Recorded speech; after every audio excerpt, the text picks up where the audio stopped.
Jeanne d'Arc fut un chef militaire et un symbole politique français durant la guerre de 100 ans. Rejoignez-nous pour cette exploration de 3 minutes de cette figure légendaire. Salut, je suis Mary George. Bienvenue dans la série Les Titans du Temps, icônes de l'histoire. Une émission consacrée à l'exploration de la vie et de l'héritage de quelques-unes des figures les plus influentes de l'histoire.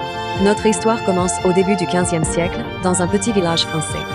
Jeanne d'Arc, simple fille de fermier, naquit à Domremy.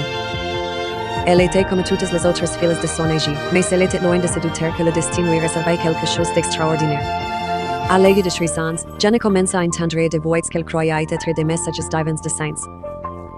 Ces voix l'exhortèrent à aider le dauphin, héritier du trône de France, à reprendre son royaume aux envahisseurs anglais. Pendant la guerre de 100 ans, la France était dans la tourmente. Les Anglais avaient pris le contrôle de vastes territoires, et la monarchie française était en plein désarroi. Jeanne ressent un appel irrésistible à restaurer l'honneur et l'unité de la France. Vous aimez notre amusante histoire? Si c'est le cas, donnez-nous un coup de pouce, appuyez sur le bouton d'abonnement et sonnez la cloche pour ne pas manquer notre prochaine histoire cool. Jeanne entreprend un remarquable voyage à la rencontre du dauphin Charles VII. Elle se coupe les cheveux et enfile des vêtements d'homme pour s'engager dans l'armée. Contre toute attente, elle convainc le dauphin de sa mission divine et reçoit le commandement d'une armée française. En 1429, Jeanne mène ses troupes jusqu'à la ville assiégée d'Orléans. Son génie stratégique et son courage inébranlable inspirent ses soldats et sous sa direction, ils remportent une éclatante victoire, levant le siège. Les succès de Jeanne se poursuivent lorsqu'elle escorte Charles VII à son couronnement dans la cathédrale de Reims, où il est oint comme le roi légitime de France. C'est un moment charnière dans la guerre, car il consolide sa légitimité. Malheureusement, le parcours de Jeanne prend une tournure sombre. Elle est capturée par les Anglais en 1430. Elle a subi un procès long et injuste, durant lequel ses ennemis l'ont accusée d'hérésie et de sorcellerie.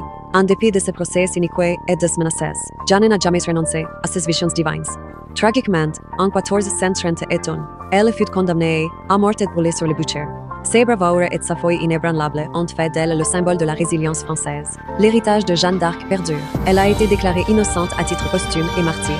Dans le cœur des Français, elle reste le symbole de l'espoir, du courage et de la détermination. Et voilà, l'incroyable histoire de Jeanne d'Arc, chef militaire et symbole politique français, qui a joué un rôle crucial durant la guerre de 100 ans.